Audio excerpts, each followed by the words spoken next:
सबसे पहले हम पहले क्वेश्चन की तरफ रुख करते हैं। पहला क्वेश्चन आपका क्या कह रहा है? पहले क्वेश्चन की बात करें तो ये कह रहा है कि विकास का अर्थ है। विकास का अर्थ क्या है? तो विकास की बात करें तो सबसे पहले हम समझते हैं विकास का मतलब। विकास का मतलब होता है परिवर्तन। विकास का मतलब क्या होता है? परिवर्तन। जैसे आपने कई बार देखा होगा कि गांव में बोलते हैं ना कि यार मेरे गांव का विकास हो रहा है या हमारे गांव का विकास हो रहा है। तो जब आप यह बात कब बोलते हो? जब आपके गांव में क्या होता है? परिवर्तन होता है ना? नई सड़कें बनती है ना? नई चीज़ों का जब निर्माण होता है तब आप क्या बोलते हो कि हमारे गांव का क्या हो रहा है? विकास हो रहा है। अर्थात विकास का सीधा सा मतलब क्या होता है? परिवर्तन। ये बिल्कुल संकीर्ण अर्थ है। देखिए, अब ऑप्शन पर नजर डालें तो पहला ऑप्शन ही आपको यही दे रखा है कि परिवर्तनों की उत्तरोत्तर श्रृंखला। तो ये वाला ऑप्शन बिल्कुल सही है, गलत नहीं है, बिल्कुल सही है। दूसरा वाला ऑप्शन की बात करें, अभिप्रेरणा के फलस्वरूप होने वाले परिवर्तनों की उत्तरोत्तर श्रृंखला, ये भी आपका ऑप्शन बिल्कुल सही है। थर्ड वाले ऑप्शन की बात करें तो अभिप्रेरणा एवं अनुभव के फलस्वरूप होने वाले परिवर्तनों की उत्तरोत्तर श्रृंखला, ये भी आपका बिल्कुल करेक्ट ऑप्शन है। ऑप्शन नंबर 4, परिपक्वता एवं अनुभव के फलस्वरूप होने वाले परिवर्तनों की श्रृंखला।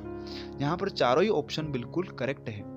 अब आपको क्या करना है? देखो, मैंने इसीलिए पहले ही बता दिया कि आपके प्रश्नों की प्रकृति किस प्रकार की होगी। अब यहाँ पर चारों ही ऑप्शन सिमिलर है, बिल्कुल सही है। अब आपको क्या करना है? इन चारों ऑप्शन में से ऐसे ऑप्शन को सिलेक्ट करना है जो क्या है, थोड़ा सा कमजोर पड़ रहा है। तो इन ऑप्शन को पढ़ने के बाद मुझे लग रहा है कि ये पहला वाला ऑप्शन क्या है, थोड़ा कमजोर पड़ रहा है, तो इसको हटा देते हैं। अब आपके पास कितने ऑप्शन बचे? 3 ऑप्शन और बचे। सेकेंड ऑप्शन बोल रहा है कि अभिप्रेरणा के फलस्वरूप होने वाले परिवर्तनों की उत्तरोत्तर श्रृंखला विकास है। ये भी सही बात है, लेकिन यदि नीचे के 2 ऑप्शन को देखें तो उसके मुकाबले ये सेकेंड वाला ऑप्शन भी क्या पड़ रहा है? कमजोर पड़ रहा है, इसलिए इसको भी हटा दिया। अब आपके पास ऑप्शन कितने बचे? 2 ऑप्शन ही बचे। अब इन दोनों ऑप्शन की तुलना करते हैं। देखो, थर्ड वाले ऑप्शन में क्या बात बोली गई? अभिप्रेरणा अनुभव के फलस्वरूप होने वाले परिवर्तनों की उत्तरोत्तर श्रृंखला है। 3 बात उसमें बोली गई। जबकि चौथे ऑप्शन की बात करें तो इसमें क्या कहा गया है? परिपक्वता एवं अनुभव के फलस्वरूप होने वाले परिवर्तनों की श्रृंखला विकास है। तो यहाँ पर जो मजबूत पक्ष दिख रहा है वो किसका दिख रहा है? ऑप्शन नंबर 3 का दिख रहा है। अर्थात हमारा ऑप्शन कौन सा सही हो गया? Option number 3। इस प्रकार आपको इस रूल्स को फॉलो करना है। तीनों स्टेप मैंने बता दिए। पहली स्टेप में क्या करना है कि आपको प्रश्न को ध्यान से पढ़ना है और प्रश्न को पढ़ने के बाद उन्होंने चारों ऑप्शन को पढ़ना है। जब आप प्रश्न को पढ़ने के बाद चारों ऑप्शन को ध्यान से पढ़ोगे तो आपको लग जाएगा कि इन चारों में से एक ऑप्शन ऐसा है जो थोड़ा क्या है, कमजोर है, उसको हटा देना है।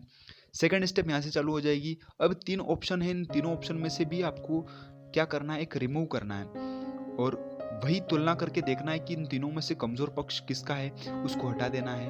अब आपके पास स्टेप 3 होगी। स्टेप 3 में क्या करना है कि 2 ऑप्शन बचेंगे, उन दोनों ऑप्शन में से आपको क्या करना है? एक ऐसे ऑप्शन को सिलेक्ट करना है जिसका पक्ष क्या है? मजबूत है, वही आपका क्या हो जाएगा? आंसर हो जाएगा। चलते हैं हम सेकंड क्वेश्चन की तरफ। अगला क्वेश्चन है आपका, मानव अभिवृद्धि से तात्पर्य है। मानव अभिवृद्धि से क्या तात्पर्य भैया? देखिए, बात करें हम अभिवृद्धि की तो जिसको सामान्य भाषा में आप वृद्धि कहते हो, मनोविज्ञान की भाषा में उसे क्या कहते हैं? अभिवृद्धि कहते हैं। और अभिवृद्धि का तात्पर्य यह है कि जब भी हम बात करेंगे अभिवृद्धि की तो हमारा मतलब होगा किससे? मात्रात्मक परिवर्तन से। मात्रात्मक परिवर्तन। मात्रात्मक परिवर्तन से क्या मतलब है? मात्रात्मक परिवर्तन से मतलब है कि यदि किसी भी व्यक्ति की लंबाई में वृद्धि हो रही है या किसी भी व्यक्ति के आकार में वृद्धि हो रही है तो ये उसके मात्रात्मक परिवर्तन है। तो यही आपका क्या है? अभिवृद्धि है। देखते हैं ऑप्शन में। ऑप्शन क्या है? मानव शरीर के आकार, भार व कार्य शक्ति में वृद्धि। पहला ऑप्शन ही बिल्कुल सही लग रहा है। क्यों? क्योंकि अभिवृद्धि का मतलब अभी हमने समझा कि यदि किसी के आकार में वृद्धि हो रही है, भार में वृद्धि हो रही है, कार्य शक्तियों में वृद्धि हो रही है, तो इसका मतलब क्या है कि ये मानव की अभिवृद्धियों के बारे में बात कर रहा है। तो पहला ऑप्शन आपको सही लग रहा है। दूसरा ऑप्शन देखिए तो मानव का ज्ञान बढ़ाना। देखो, ज्ञान की बात की मतलब किसकी बात की है? गुण की बात कर रहा है। और गुण जो है, गुणात्मक परिवर्तन किस में होते हैं? गुणात्मक परिवर्तन विकास में शामिल होते हैं, इसलिए ये विकास की बात कर रहा है। व्यक्तित्व का विकास होना, ये भी विकास की बात कर रहा है। आध्यात्मिक विकास विकास होना, ये भी विकास की बात कर रहा है। ये तीनों ऑप्शन जो है किसकी बात कर रहे हैं? विकास की बात कर रहे हैं। जबकि हम पहले ऑप्शन की तरफ नजर डालें तो पहला ऑप्शन सिर्फ किसके बारे में बात कर रहा है? सिर्फ अभिवृद्धि के बारे में बात कर रहा है। तो यहाँ पर ऑप्शन नंबर फर्स्ट आपका बिल्कुल करेक्ट हो जाएगा कि मानव अभिवृद्धि से तात्पर्य है, क्या तात्पर्य है? मानव शरीर के आकार, भार, कार्यशक्ति में वृद्धि। अगले क्वेश्चन की तरफ रुख करते हैं। क्वेश्चन नंबर थर्ड, वृद्धि और विकास है। देखिए, पहले वृद्धि और विकास को थोड़ा सा समझ लीजिए, क्या है वृद्धि और विकास, ताकि बार बार आपको कभी भी कंफ्यूजन क्रिएट ना हो। सबसे पहले हम बात करें किसकी? वृद्धि की। तो जब भी हम वृद्धि की बात करेंगे हमारे दिमाग में एक ही चीज आनी चाहिए कि किसकी बात करेंगे हम? मात्रात्मक परिवर्तन की बात करेंगे। वृद्धि की जब भी बात करेंगे तो किस परिवर्तन की बात करेंगे? मात्रात्मक परिवर्तन की बात करेंगे। और यदि हम बात करें किसकी? विकास की। जब भी हम विकास के बारे में बात करेंगे तो हमें एक तो मात्रात्मक परिवर्तन भी शामिल होगा और एक और गुणात्मक परिवर्तन भी शामिल होता है। किसमें? विकास में। विकास में दोनों चीजें होती है, एक तो मात्रात्मक परिवर्तन भी शामिल होता है और गुणात्मक परिवर्तन भी शामिल होता है। जबकि हम बात करें वृद्धि की तो वृद्धि में सिर्फ मात्रात्मक परिवर्तन ही शामिल होता है। ये बात आपको ध्यान रखना है। तो हम कह सकते हैं कि वृद्धि में मात्रात्मक परिवर्तन होता है, जबकि विकास में मात्रात्मक और गुणात्मक दोनों परिवर्तन शामिल होते हैं। तो कई बार आपसे क्वेश्चन ये भी पूछ लेता है कि क्या विकास में वृद्धि निहित है या नहीं। देखिए, यहाँ पर विकास में मात्रात्मक परिवर्तन शामिल है, इसका मतलब विकास में वृद्धि निहित है। दोनों एक ही सिक्के के दो पहलू हैं। फिर भी मनोवैज्ञानिकों ने इनमें कुछ सामान्य डिफरेंस भी बताए हैं, है ना। तो आपको ये चीजें ध्यान रखना है। चलते अपन क्वेश्चन की तरफ। देखिए, क्वेश्चन क्या कह रहा है, क्वेश्चन पर नजर डालते हैं। वृद्धि और विकास हैं एक दूसरे के विरोधी। देखो, विरोधी नहीं हो सकते, अभी हमने समझा। और एक दूसरे के समान भी नहीं हो सकते। ऑप्शन नंबर थर्ड आपको देख करके लग रहा होगा एक दूसरे के पूरक, ये लिखा है। मतलब ये वृद्धि और विकास क्या है? एक दूसरे के पूरक है। दोनों एक ही सिक्के के दो पहलू हैं, इसलिए हम कह सकते हैं कि एक दूसरे के क्या है? ये पूरक हैं। आगे बढ़ते हैं अगले क्वेश्चन की तरफ। विकास उत्पाद है। किसका उत्पाद है भैया? अधिगम का, परिपक्वता का, अधिगम तथा परिपक्वता का या अभ्यास का। अधिगम का मतलब क्या है कि यदि कोई व्यक्ति सीख रहा है तो क्या उसमें विकास हो रहा है? हाँ भैया, बिल्कुल हो रहा है। यदि कोई व्यक्ति सीख रहा है तो वो अपना इम्प्रूवमेंट कर रहा है, अपने आप में उसका इम्प्रूवमेंट हो रहा है, धीरे धीरे उसके अंदर क्या हो रहा है? विकास हो रहा है। तो अधिगम का भी विकास जो है उत्पाद है। दूसरी ऑप्शन की बात करें, परिपक्वता। परिपक्वता का मतलब क्या होता है? जैसे जैसे बच्चा बड़ा होता है उसके अंदर चीज़ों की समझ आने लगती है। मतलब क्या हो रहा है? उसके अंदर भी धीरे धीरे बुद्धि का विकास हो रहा है। तो परिपक्वता भी क्या है? एक तरह से विकास का ही रूप है। तो हम कह सकते हैं कि अधिगम तथा परिपक्वता का उत्पाद विकास क्या है? उत्पाद है। तो यहाँ पर ऑप्शन नंबर कौन सा सही हो जाएगा? थर्ड वाला। आगे चलते हैं अगले क्वेश्चन की तरफ। विकास की दिशा होती है। विकास की दिशा किस प्रकार की होती है? विकास की दिशा निश्चित होती है, अनिश्चित होती है या उपयुक्त में से कोई नहीं। देखिए, हम बात करें विकास की तो विकास की दिशा निश्चित होती है। वो एक निश्चित क्रम में आगे बढ़ता है ना। जैसे किसी भी व्यक्ति के नाक की हड्डी का विकास होना होता है तो उसकी दिशा निश्चित होती है कि भैया जितना उसका नाक की हड्डी का विकास होना होता है उतना ही होता है। अगर मान लो ऐसा हो जाए कि व्यक्ति के नाक की हड्डी का विकास उसके हाथ की हड्डी के विकास के इतना हो जाए तो फिर क्या होगा? गड़बड़ हो जाएगी ना। तो इससे स्पष्ट होता है कि विकास की जो दिशा होती है वो कैसी होती है? निश्चित दिशा होती है। आगे बढ़ते हैं। वृद्धि के बारे में क्या सही नहीं है? देखिए दोस्तों, आपको प्रश्न को बिल्कुल ध्यान से पढ़ना है। आपको प्रश्न में पूछा है कि वृद्धि के बारे में क्या सही नहीं है। सही नहीं के ऊपर बात की गई है। तो अभिवृद्धि शारीरिक होती है, बिल्कुल सही बात है, अभी हमने समझा। दूसरा, अभिवृद्धि मात्रात्मक होती है, ये भी बिल्कुल सही बात है। अभिवृद्धि मापनीय होती है, बिल्कुल सही बात है। मात्रात्मक परिवर्तन का मतलब क्या होता है? जिसका मेजरमेंट संभव हो, मतलब कि अभिवृद्धि मापनीय होती है, बिल्कुल सही बात है। अभिवृद्धि जीवंत पर्यंत चलने वाली प्रक्रिया है, नहीं, ये गलत बात है। अभिवृद्धि जीवन पर्यंत चलने वाली प्रक्रिया नहीं है। जीवन पर्यंत चलने वाली प्रक्रिया कौन सी है? जीवन पर्यंत चलने वाली जो प्रक्रिया है उसका नाम है क्या? विकास। अगर यहाँ पर विकास लिखा होता अभिवृद्धि की जगह तो ये बिल्कुल ऑप्शन सही होता, लेकिन यहाँ पर क्या लिखा हुआ है अभिवृद्धि, इसलिए ये ऑप्शन गलत है और यही आपके क्वेश्चन का आंसर है। आगे बढ़ते हैं, बात करते हैं हम विकास के संदर्भ में निम्नलिखित में से कौन सा कथन सत्य नहीं है। पहला ऑप्शन है विकास की प्रत्येक अवस्था के अपने खतरे हैं, ये भी बात सत्य है। दूसरा ऑप्शन है विकास उकसाने या बढ़ावा देने से नहीं होता, नहीं ये गलत ऑप्शन लग रहा है। तीसरा ऑप्शन विकास सांस्कृतिक परिवर्तनों से प्रभावित होता है, बिल्कुल होता है। विकास की प्रत्येक अवस्था की अपनी विशेषता होती है, ये भी सही है। यहाँ पर ऑप्शन कौन सा गलत लग रहा है, सेकंड वाला ऑप्शन बिल्कुल गलत लग रहा है, इसका मतलब आपका सेकंड ही ऑप्शन सही है इस प्रश्न का। अगले प्रश्न की तरफ रुख करते हैं, क्वेश्चन नंबर 8। निम्नलिखित में से कौन सा कथन विकास के बारे में सत्य नहीं है। पहला ऑप्शन है विकास अंतःक्रिया का फल है। दूसरा ऑप्शन विकास एक व्यवस्थित श्रृंखला का अनुगामी है। तीसरा ऑप्शन विकास एक व्यक्तिगत प्रक्रिया है और चौथा ऑप्शन है विकास विशिष्ट से सामान्य की ओर होता है। देखिए पहला ऑप्शन क्या है, विकास अंतःक्रिया का फल है। अंतःक्रिया का मतलब होता है कि व्यक्ति जो आंतरिक क्रियाएं करता है वही अंतःक्रिया कहलाती है। तो क्या विकास अंतःक्रिया का फल है? बिल्कुल।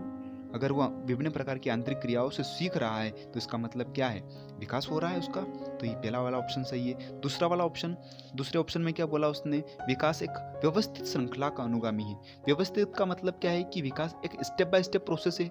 हाँ बिल्कुल एक स्टेप बाय स्टेप प्रोसेस है, बिल्कुल ये भी आपका ऑप्शन सही है। आपका ऑप्शन नंबर 3 की बात करें, विकास एक व्यक्तिगत प्रक्रिया है, ये भी बात सत्य है। तो गलत क्या है इसमें, गलत सिर्फ इतना सा है कि इसने क्या बोल दिया, विकास विशिष्ट से सामान्य की ओर होता है। ये गलत बात है भैया। विकास जो है सामान्य से विशिष्ट की ओर हो सकता है, लेकिन विशिष्ट से सामान्य की ओर नहीं होता। ये आपका गलत ऑप्शन है। तो सही आपका आंसर कौन सा हो गया, ऑप्शन नंबर 4। आगे बात करें अगले क्वेश्चन की तरफ, देखते हैं क्या है अगला क्वेश्चन। अगला क्वेश्चन, निम्नलिखित में से कौन सा परिवर्तन बालकों की अभिवृद्धि को दर्शाता है। अभिवृद्धि की बात करिए तो हम जब मैंने बताया कि अभिवृद्धि की जब भी हम बात करेंगे तो हमारा तात्पर्य किससे होगा, हमारा मतलब होगा अभिवृद्धि से मात्रात्मक परिवर्तन से। पहला ऑप्शन है बालक के शरीर की लंबाई में परिवर्तन, बिल्कुल सत्य। दूसरा बालक की अस्थियों के आकार एवं मात्रा में परिवर्तन, ये भी सही बात है। तीसरा ऑप्शन बालक के कुल शारीरिक भार में परिवर्तन, ये भी सही बात है। तीनों ही ऑप्शन क्या है, सत्य है। तो यहाँ पर क्या हो जाएगा, उपरोक्त सभी। आगे चलते हैं अगले क्वेश्चन की तरफ रुख करते हैं। अगला क्वेश्चन क्या बोल रहा है आपका, अगला क्वेश्चन है विकास के संबंध में कौन सा कथन सही है। विकास में अभिवृद्धि निहित है। देखो मैंने थोड़ी देर पहले बताया है कि विकास में अभिवृद्धि निहित रहती है, बिल्कुल सत्य बात है, ये सही है। विकास सतत परिवर्तन की प्रक्रिया है, ये भी सही बात है। कई बार हम डेफिनेशन में यूज करते हैं विकास एक निरंतर चलने वाली प्रक्रिया है, तो बिल्कुल सही है। विकास में सभी परिवर्तन निश्चयात्मक होते हैं, ये भी सत्य है, अभी थोड़ी देर पहले हमने ऑप्शन में लगाया।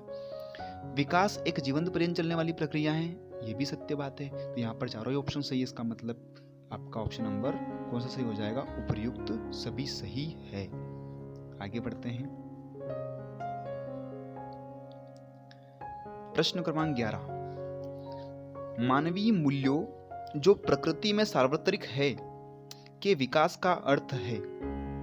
देखो प्रश्न को तो जरा ध्यान से पढ़िए। प्रश्न में लिखा है कि मानवीय मूल्यों जो प्रकृति में सार्वत्रिक है के विकास का अर्थ है, अर्थात ये यूं कह रहा है कि मानवीय मूल्यों का विकास कब होगा, जब आप उन मानवीय मूल्यों को अपने जीवन में क्या करोगे, धारण कर लोगे, मतलब उन मानवीय मूल्यों का क्या कर लोगे, आप अंगीकरण कर लोगे। तो यही आपका क्या कहलाएगा, मानवीय मूल्यों का विकास। अर्थात इसने पूछा क्या था कि मानवीय मूल्यों जो प्रकृति में क्या है, सार्वत्रिक है, के विकास का अर्थ क्या होगा कि जब आप उन मानवीय मूल्यों को अपने जीवन में अपना लोगे, अपने जीवन में क्या कर लोगे, उनका अंगीकरण कर लोगे, तभी आपके मानवीय मूल्यों में विकास होगा। इस प्रकार आपका ऑप्शन नंबर 2 बिल्कुल करेक्ट है। आगे बढ़ते हैं अगले क्वेश्चन की तरफ। निम्नलिखित में से किसका प्रभाव बालक के विकास पर पड़ता है, परिवार, समाज, विद्यालय। देखो तीनों ही ऑप्शन बिल्कुल सही है। परिवार, समाज एवं विद्यालय, यदि इन तीनों शब्दों को मिलाकर एक साथ बोले तो ये क्या है? पर्यावरण। अर्थात बालक को प्रभावित करने वाला जो प्रमुख कारण है वो क्या है? पर्यावरण।